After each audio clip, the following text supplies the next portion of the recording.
Lo saludamos, aprovechando el tiempo, son las 3:49. Ricardo, buenas tardes, bienvenido. Hola, saludos para todos, ¿cómo están?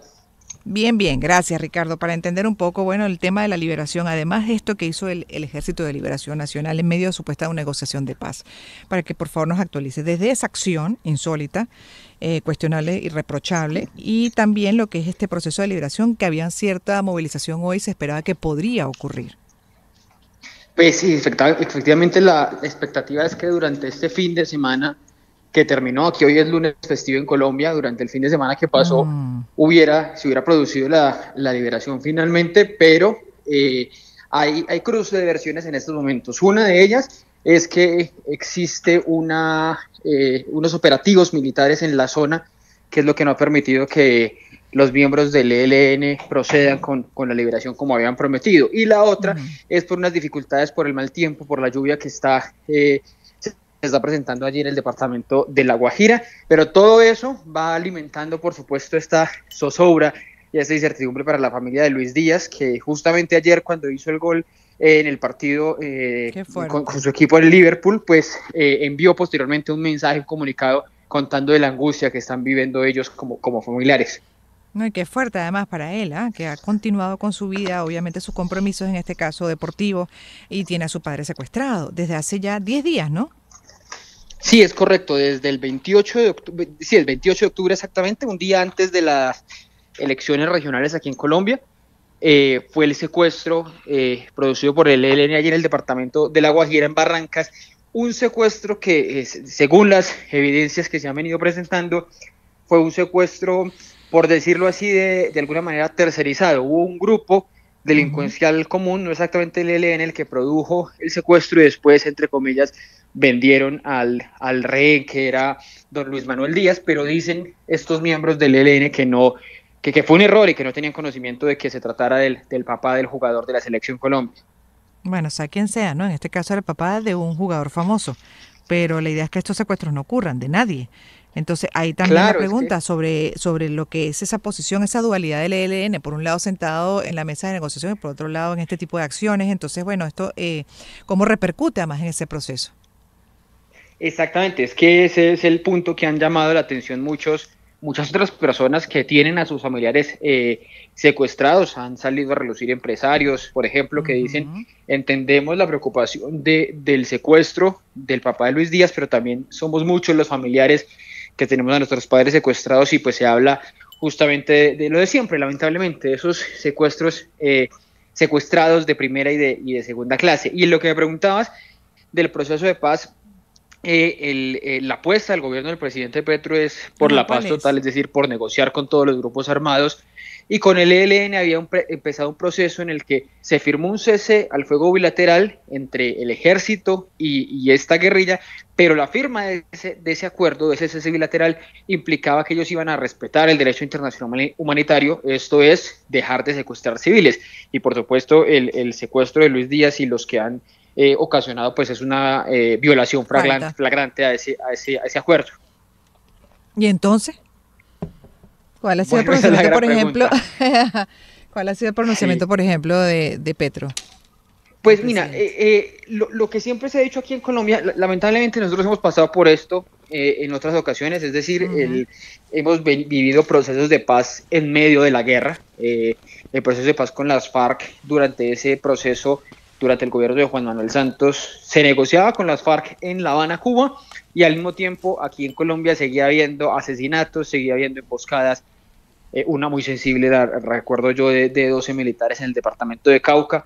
Entonces, esto, digamos que con la tristeza que suena decirlo, estamos acostumbrados a esos bemoles que producen Mm. esa dualidad del acuerdo o del proceso de paz y al mismo tiempo la guerra aquí en Colombia.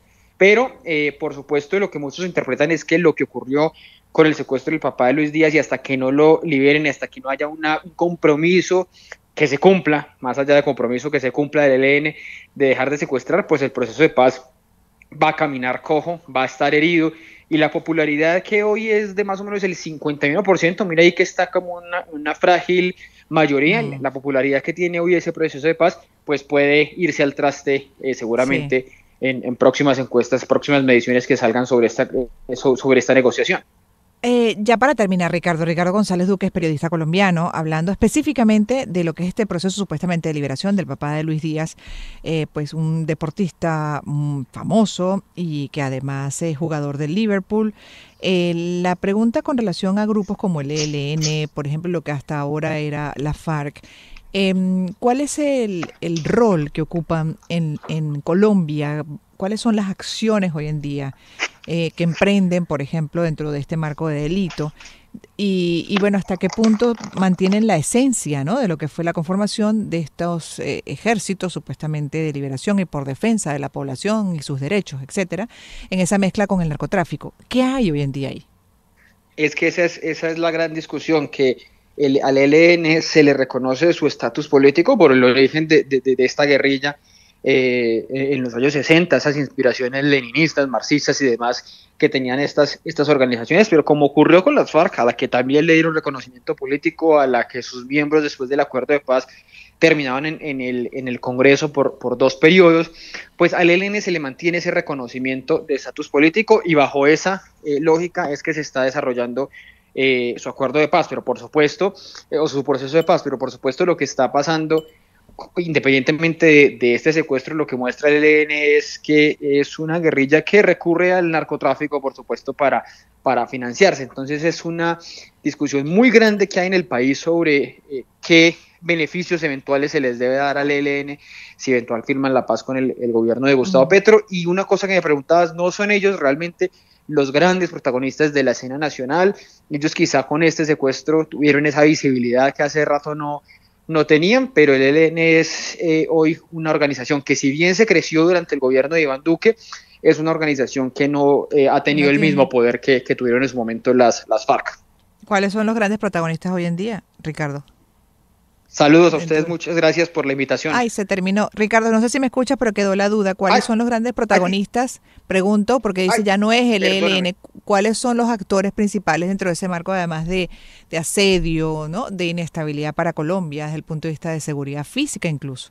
Hoy, hoy en Colombia tuvimos una explosión de conflictos. Entonces, cuando las FARC negociaron o firmaron la paz con el presidente Santos, era la guerrilla más poderosa, seguida, digamos, de algún momento, de alguna manera, del ELN, que siempre ha sido una guerrilla, digamos, sí, medio urbana, medio rural, pero que Mm. ha hecho algunos golpes estratégicos. Hoy en el país, con la salida de las FARC, con una explosión, como les insisto, de disidencias. Hay dos grandes disidencias de las FARC, las de Iván Márquez y las de Iván Mordisco.